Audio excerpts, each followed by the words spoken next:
Okay, here are some notes on relative pronouns and adverbs.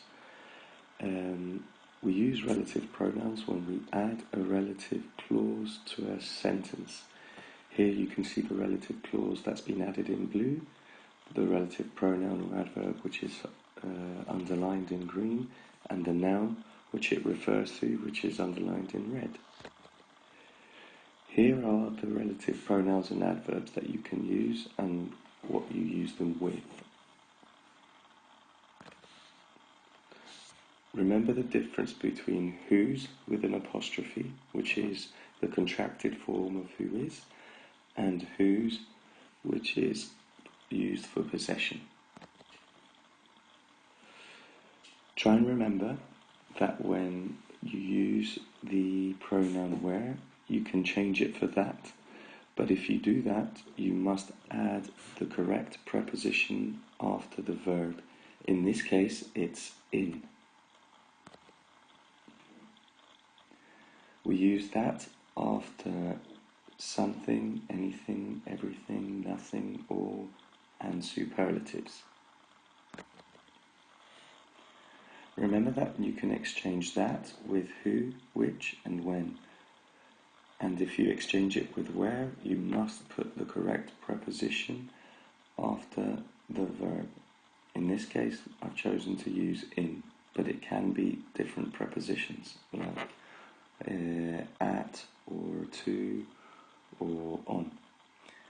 Remember also that you cannot exchange whose with that.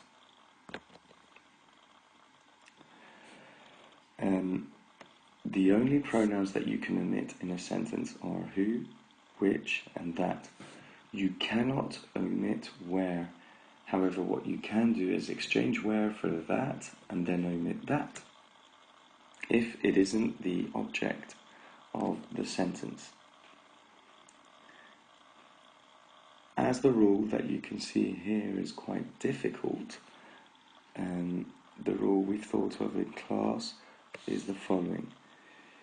If after the pronoun there is a verb, it means that that pronoun is the object and that you cannot omit the pronoun. If after the pronoun the word is not a verb, then you can omit the pronoun as long as it's one of the ones indicated in the previous notes. And finally, remember the difference between defining and non-defining relative clauses is that with a defining clause, the information that is added in the relative clause is essential, whereas in non-defining relative clauses, the information which is added is not essential. This means that you can take it out of the sentence and it still makes sense.